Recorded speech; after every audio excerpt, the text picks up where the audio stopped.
Señores, buenas noches. Esto es Luis Novardecio Entrevista. Hoy con una noche muy particular, porque nos vamos a apartar un poco.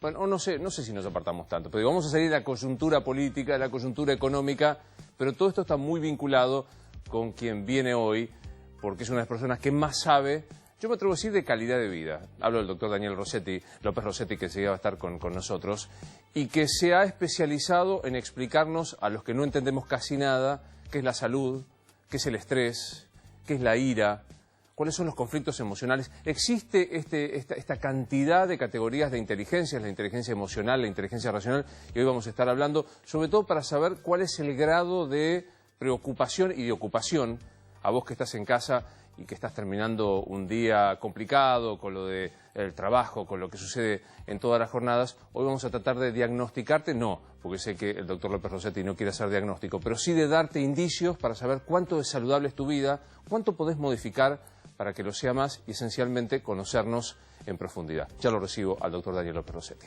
Hola, Doc. Gracias. ¿Cómo le va? Buenas noches. Gracias por verlo. Por favor. No diagnostica usted por televisión, ¿no? Pues yo sé que se enojan los médicos esto de diagnosticar. No diagnostico, no. Está muy el diagnóstico es todo un tema. Se arriba un diagnóstico después de una serie de cuestiones. Claro, no así nomás. Bueno, ¿quiere que arranquemos?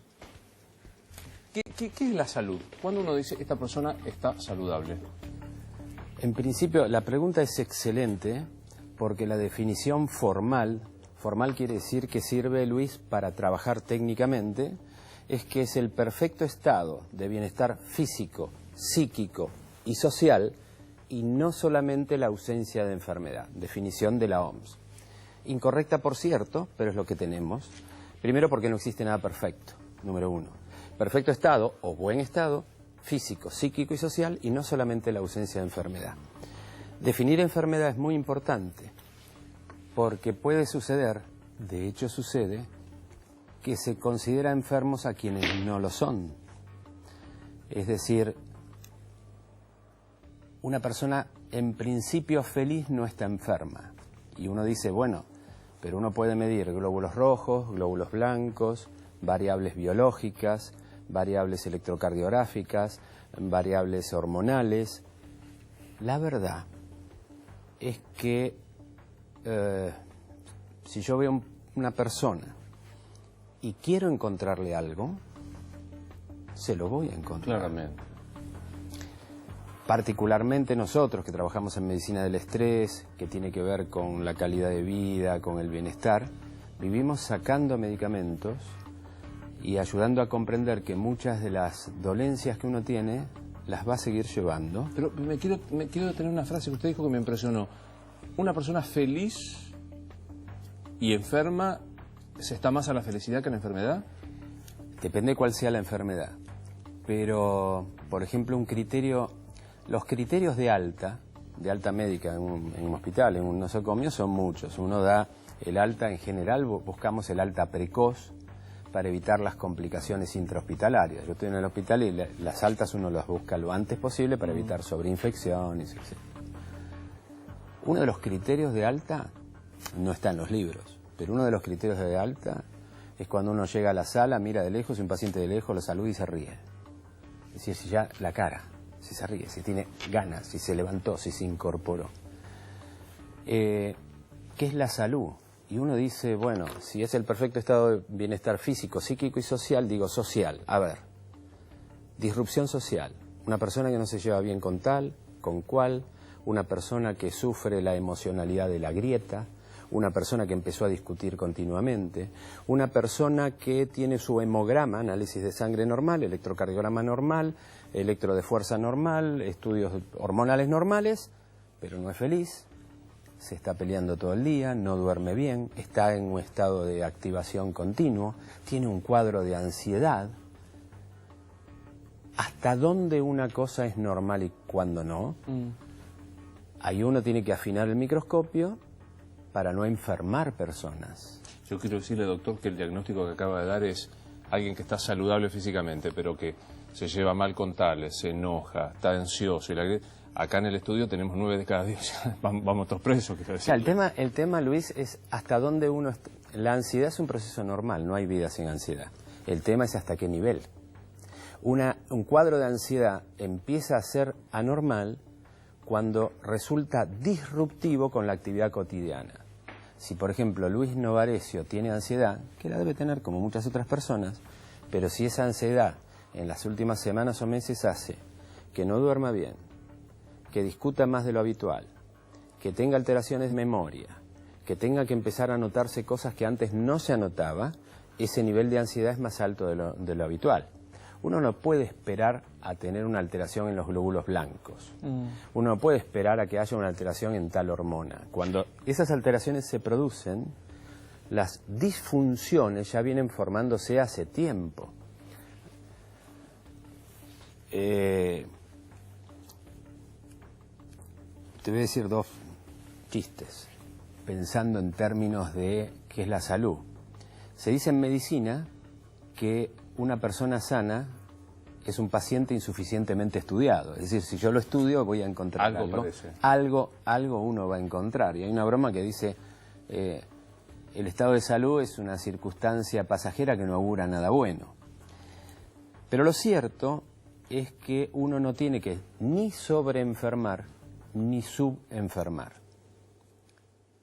Porque hay que ayudar a las personas a sentirse bien.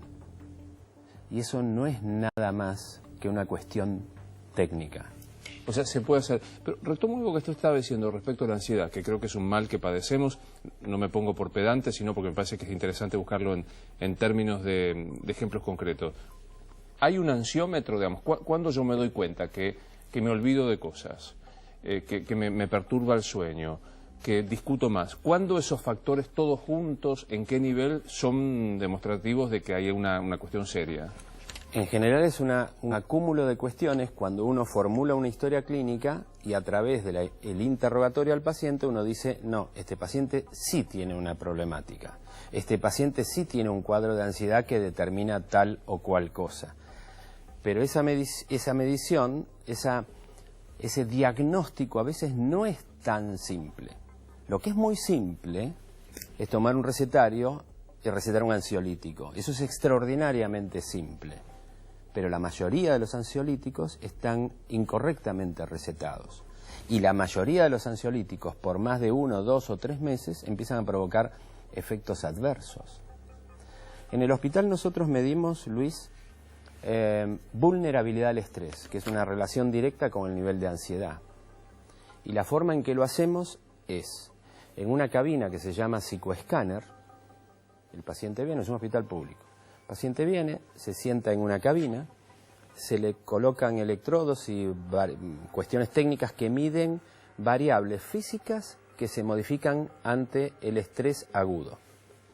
Cuando uno se estresa, transpiran las manos, la presión arterial sube, la frecuencia cardíaca sube, la frecuencia respiratoria sube, la tensión muscular sube, la actividad bioeléctrica cerebral, el electroencefalograma. Bueno, colocamos una cantidad de electrodos, hacemos entrar a la persona, lo tranquilizamos, respiración abdominal profunda, luz baja, y cuando está tranquila, realizamos un test psicológico cognitivo estresante, que es menos estresante que cruzar una avenida, pero estamos midiendo variables. Y el software de las computadoras nos indica en qué medida reaccionó físicamente al estrés psicológico al cual lo hemos sometido.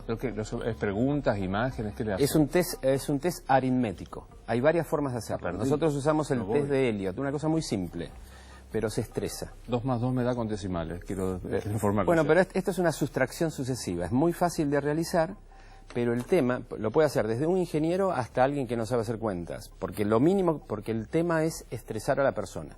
Y así podemos determinar si la reacción física está dentro de la media poblacional, por debajo o por arriba.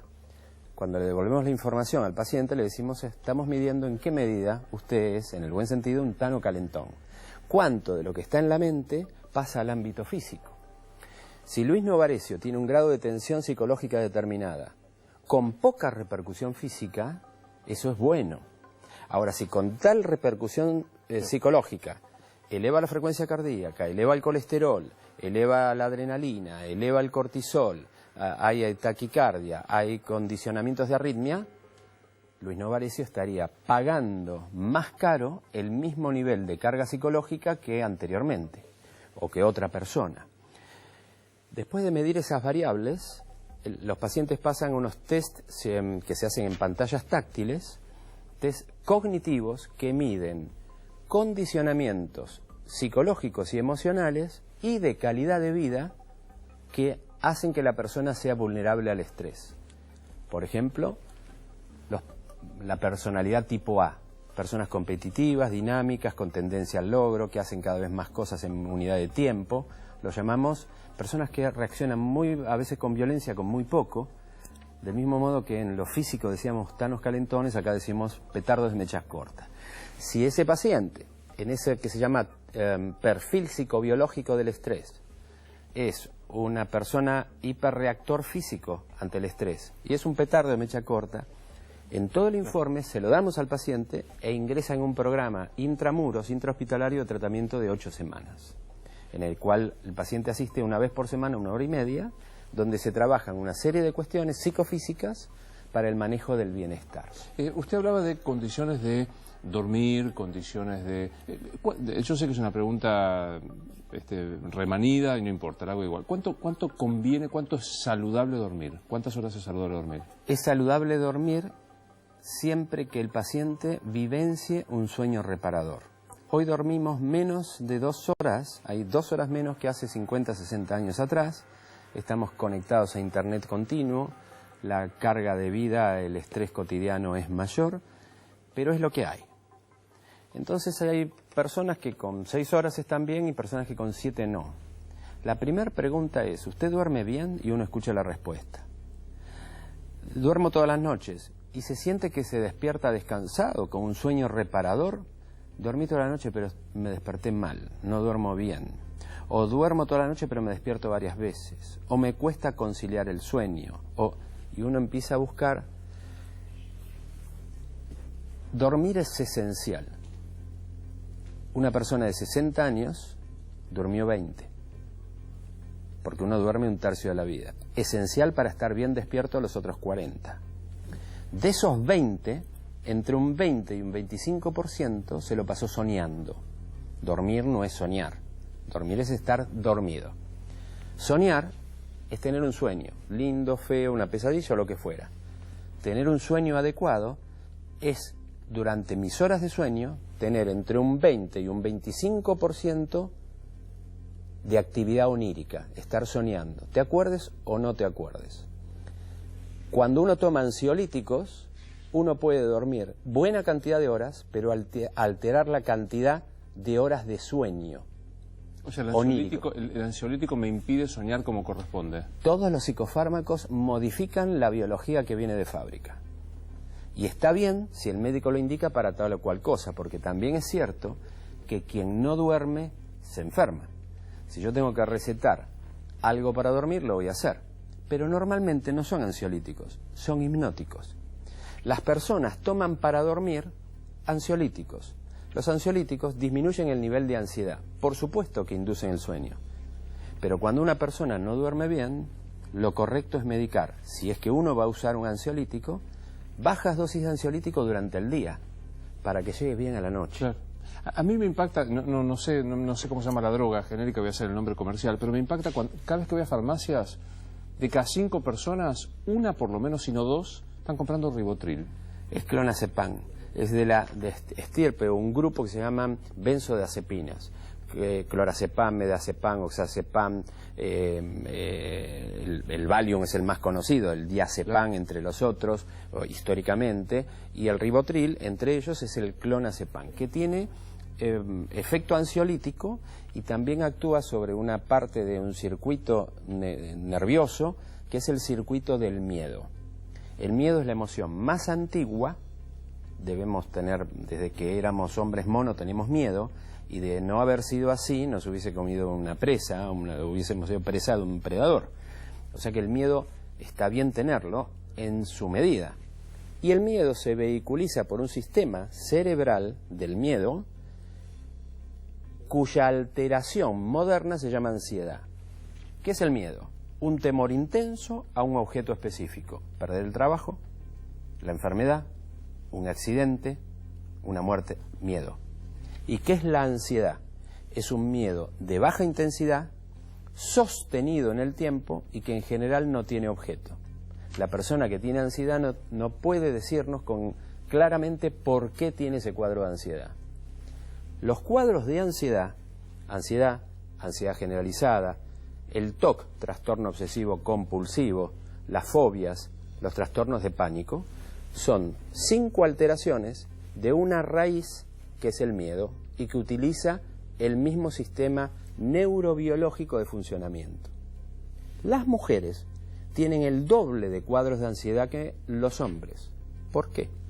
Porque 4 millones de años atrás, hoy estamos acá, pero cuando éramos hombres mono, acá, 4 millones de años atrás, los machos ancestrales iban a cazar y las hembras ancestrales se quedaban cuidando a las crías y al resto de las hembras.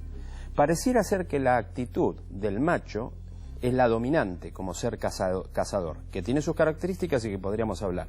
Pero ahora me refiero a la hembra ancestral que se quedaba cuidando. El rey de la selva es el león.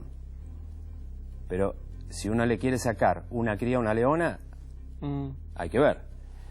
Esa hembra ancestral vivía en activación mental continua y miedo continuo, cuidando a las hembras del resto de los predadores.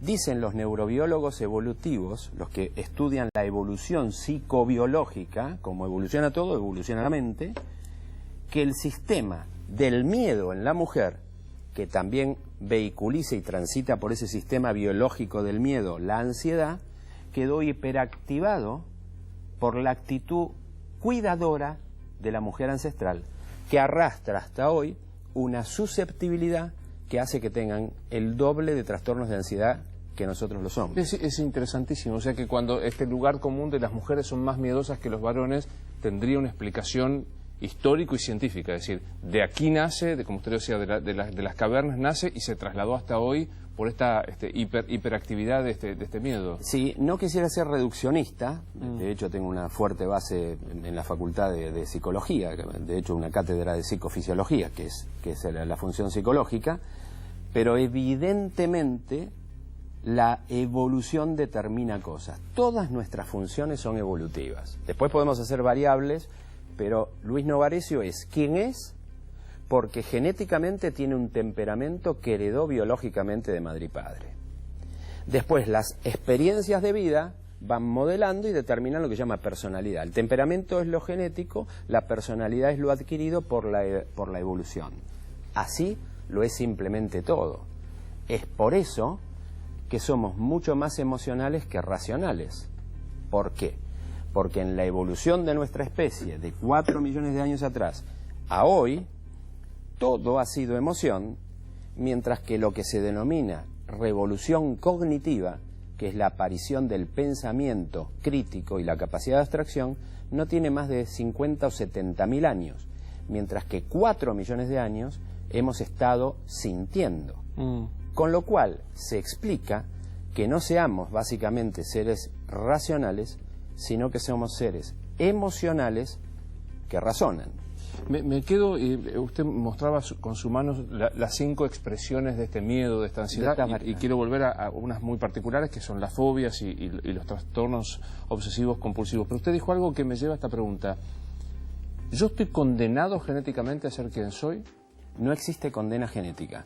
Es muy buena la pregunta, porque cuando Watson y Crick describen en el año 57 el ADN, eso que determina nuestra genética en las células, hubo una etapa en la ciencia, que es extraordinaria, es también un conocimiento transitorio. Entonces siempre se va aprendiendo. Por eso no hay que ser soberbio a quien porta conocimientos científicos, porque es transitorio.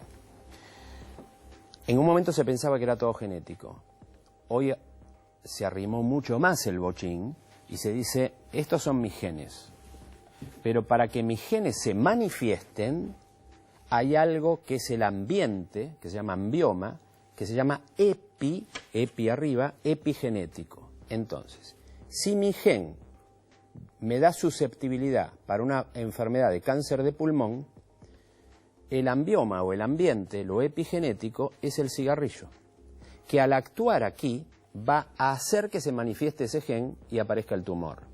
Si yo no tengo ese acondicionamiento genético, por más que fume no me va a pasar. Pasa mucho porque tenemos muchos genes que condicionan enfermedades pulmonares. Entonces, cualquier persona que fume 20 cigarrillos por día por 20 años tiene entre un 40 y un 50% de probabilidad de tener EPOC, enfermedad pulmonar obstructiva crónica. ¿Por qué? Porque uno se está comprando todos los números de la lotería. Hoy aparecen casos muy sonados como el de Angelina Jolie, con su extirpación de las glándulas mamarias, porque su madre, su abuela tenían.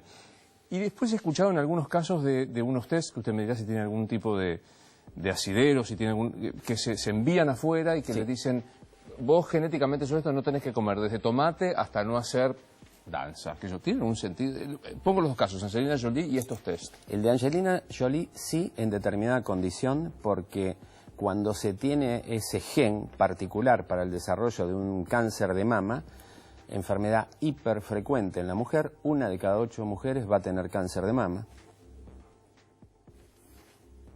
De cada 8. Sí, es alta la probabilidad. Altísima. ¿Cuál es la buena noticia? Todos los cánceres de mama de menos de 1 centímetro, y te da tiempo 1 centímetro, se curan en más del 90%.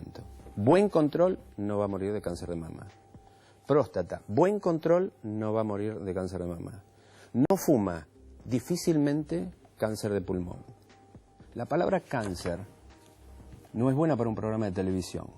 Probablemente alguien que nos esté viendo dice, habla de cáncer. En cáncer son todas buenas noticias. Todas. Todas son buenas noticias.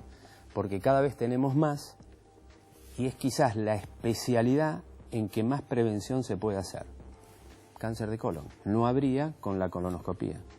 De hecho, sucede. Pero yendo a la pregunta, en el caso de Angelina Jolie, claramente sí, son pocos esos casos. Lo otro tiene que ver también con una posibilidad que tiene un paralelismo de expansión comercial. Entonces, yo no tengo ningún paciente que le haya hecho esos estudios genéticos para saber si tiene una especial susceptibilidad al huevo o a la leche. No. Como ya sentís bien, acá se terminó la historieta. No. O sea, para eso no, para que venga una carpeta así, diciendo, porque ahí corremos el riesgo de enfermar a una persona. Ahí corremos el riesgo de decir, tenés una... Y no pasa por ahí. Pasa por ponerse el cinturón de seguridad y pasa por ir al médico 1 vez por año. Y hacerse la autorrevisación en las mujeres y demás. Hay un lugar común también que es, uno se enferma de lo que quiere y no de lo que puede, en el sentido de lo que puede y no de lo que quiere. Eso quise decir. Lo que puede es lo que genéticamente está determinado. Si yo tengo a lo mejor la susceptibilidad para tener una enfermedad gástrica, como una gastritis erosiva, una úlcera gástrica o duodenal, es porque genéticamente puedo. Si después quiero, y tomo café, no me cuido en exceso, porque podés tomar café sin... Puedo tutearte, ¿no? Sí, claro. Uno toma café... No, todo se puede comer, todo se puede tomar. El tema son las proporciones, todo se puede hacer, todo. No hay que prohibir nada. Y sostengo siempre que nunca hay que cambiar 1 kilo de peso por 1 gramo de felicidad. O sea, porque si no uno termina siendo dominado por la exageración. Y el tema es vivir bien. Ahí me trae, y no me olvido de las fobias ni de los TOC ni de esto, pero ahí me trae un tema que dieta paleolítica, dieta sin harinas, dieta de proteínas, dieta de la... Yo la hice, confieso. La dieta de la sopa, esa sopa que es todo verdura. La de la banana, la de la luna, la de... Bueno, la nutrición es un buen negocio. ¿Por qué? Porque surgen dietas continuamente, se venden libros continuamente, y la realidad es que la nutrición es una ciencia, es una especialidad, es una materia en medicina. Hay nutricionistas que salen de la facultad, médicos que hacen nutrición, y no hay secreto en la nutrición. No hay secreto. No existe el secreto en la... Doctor, dieta paleolítica. Doctor, la aceleración metabólica. ¿Cómo aceleración metabólica? ¿Te vas a subir arriba de un dínamo? ¿Qué es lo que vamos a hacer? O sea, no existe eso. Excepto que uno medique algo que aumente la velocidad del metabolismo, como la hormona tiroidea, cosa que está contraindicado. La dieta tiene nutrición, 4 cosas, y se terminó la historia básicamente para un programa de televisión. La dieta debe ser completa, armónica, suficiente y adecuada. Completa es que debe tener todos los principios nutricionales: hidrato de carbono, proteínas, grasas, minerales, vitaminas, oligoelementos, fibras y agua. Es un hereje usted, o sea, la dieta pone hidratos. Por supuesto, no se puede vivir sin hidratos. No se puede vivir sin harinas, no se puede vivir No, sin harinas sí, pero sin hidratos no. Si vivir sin hidratos uno muere. El hidrato, lo que pasa es que hay que elegir el hidrato que corresponde, por ejemplo el de la fruta, completa. Armónica es la proporción en cada una, 15% proteínas, más o menos, así, 35, decimos de 35, de 50% de hidrato de carbono y 35 de grasas. Es la cantidad de cada una. Completa, armónica, es decir, no todo grasa, no todo proteína, no, más o menos este porcentual. Completa, armónica, suficiente. Si como menos de lo que mi organismo necesita, pierdo peso. Si como más de lo que necesita, gano peso porque lo acumulo en grasa. Y la última es adecuada, adecuar mi ingesta, después de estas 3, a mis condiciones de vida. Mujer se embaraza, es otra dieta. Hombre empieza a hacer actividad física, es otra dieta. Chico en desarrollo, es otra dieta. Pero nada está fuera de estas 4 cosas, que se llaman leyes de Escudero. Un gran médico argentino que planteó un cambio en este sentido en el mundo entero. Pero digo, lo está viendo alguien que decidió dejar para siempre las harinas. ¿Está bien? Primero consulte a su médico, lo que voy a decir siempre, en cada caso, porque puede tener casos especiales. Se puede dejar las harinas como hidratos de carbono, pero va a ingresar en el cuerpo otras formas de hidratos de carbono. La verdad que las personas consumen mucho de harinas, los farináceos, demás, y muchos de grasas, y dentro de esas grasas que son malas. Esta pregunta, en términos generales, es una pregunta de contestación individual para cada paciente.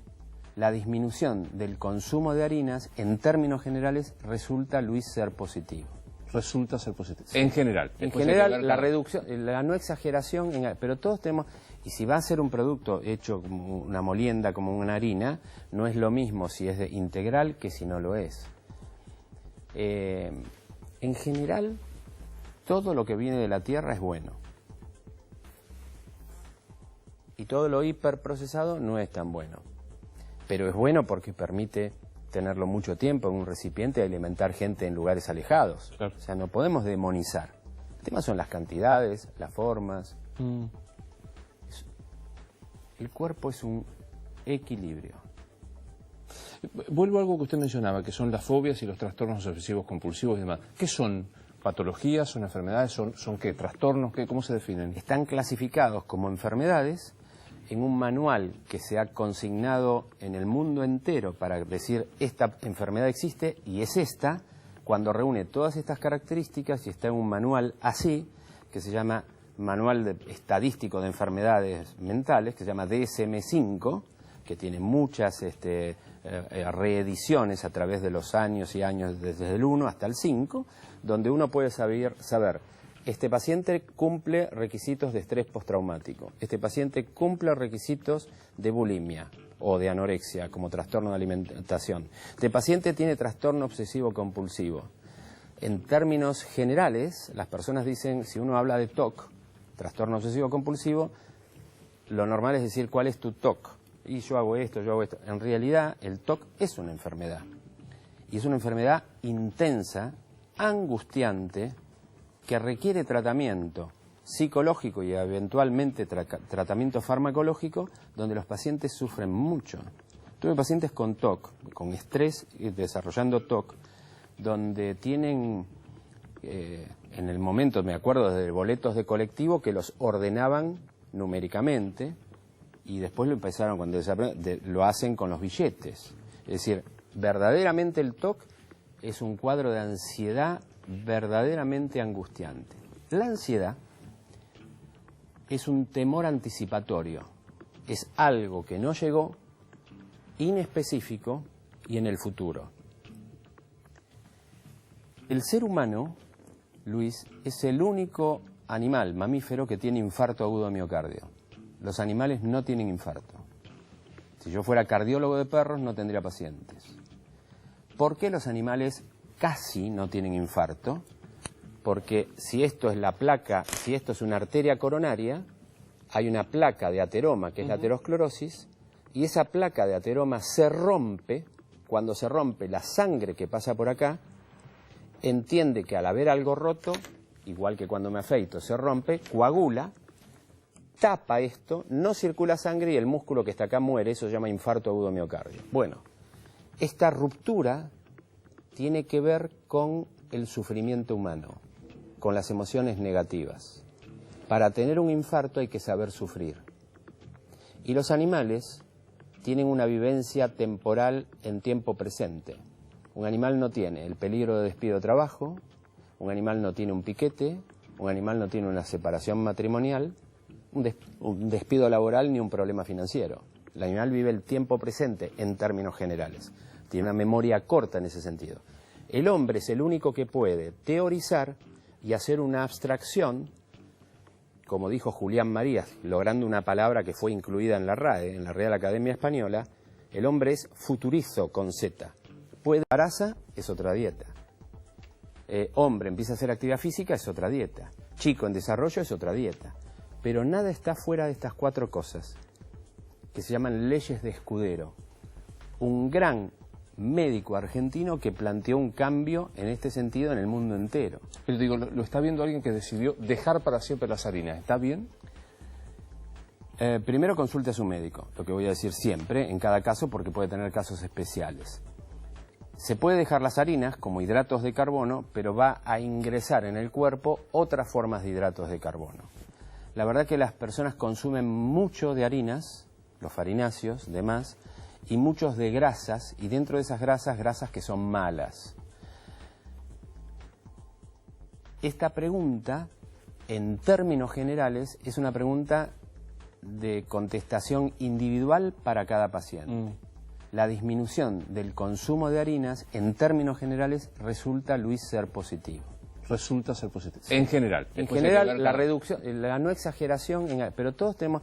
Y si va a ser un producto hecho como una molienda, como una harina, no es lo mismo si es integral que si no lo es. En general, todo lo que viene de la tierra es bueno. Y todo lo hiperprocesado no es tan bueno. Pero es bueno porque permite tenerlo mucho tiempo en un recipiente y alimentar gente en lugares alejados. Claro. O sea, no podemos demonizar. El tema son las cantidades, las formas. El cuerpo es un equilibrio. Vuelvo a algo que usted mencionaba, que son las fobias y los trastornos obsesivos compulsivos y demás. ¿Qué son? ¿Patologías? ¿Son enfermedades? ¿Son qué? ¿Trastornos? ¿Qué? ¿Cómo se definen? Están clasificados como enfermedades en un manual que se ha consignado en el mundo entero para decir esta enfermedad existe y es esta, cuando reúne todas estas características, y está en un manual así, que se llama Manual Estadístico de Enfermedades Mentales, que se llama DSM-5, que tiene muchas reediciones a través de los años y años, desde el 1 hasta el 5, donde uno puede saber, este paciente cumple requisitos de estrés postraumático, este paciente cumple requisitos de bulimia o de anorexia como trastorno de alimentación, este paciente tiene trastorno obsesivo compulsivo. En términos generales, las personas dicen, si uno habla de TOC, trastorno obsesivo compulsivo, lo normal es decir, ¿cuál es tu TOC? Y yo hago esto, yo hago esto. En realidad, el TOC es una enfermedad. Y es una enfermedad intensa, angustiante, que requiere tratamiento psicológico y eventualmente tratamiento farmacológico, donde los pacientes sufren mucho.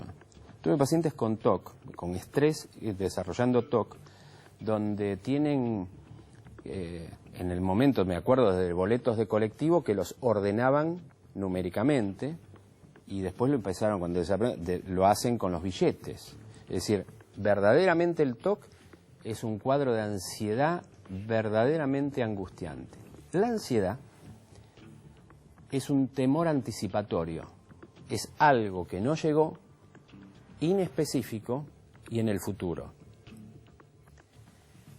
El ser humano, Luis, es el único animal mamífero que tiene infarto agudo de miocardio. Los animales no tienen infarto. Si yo fuera cardiólogo de perros, no tendría pacientes. ¿Por qué los animales casi no tienen infarto? Porque si esto es la placa, si esto es una arteria coronaria, hay una placa de ateroma, que es la aterosclerosis, y esa placa de ateroma se rompe.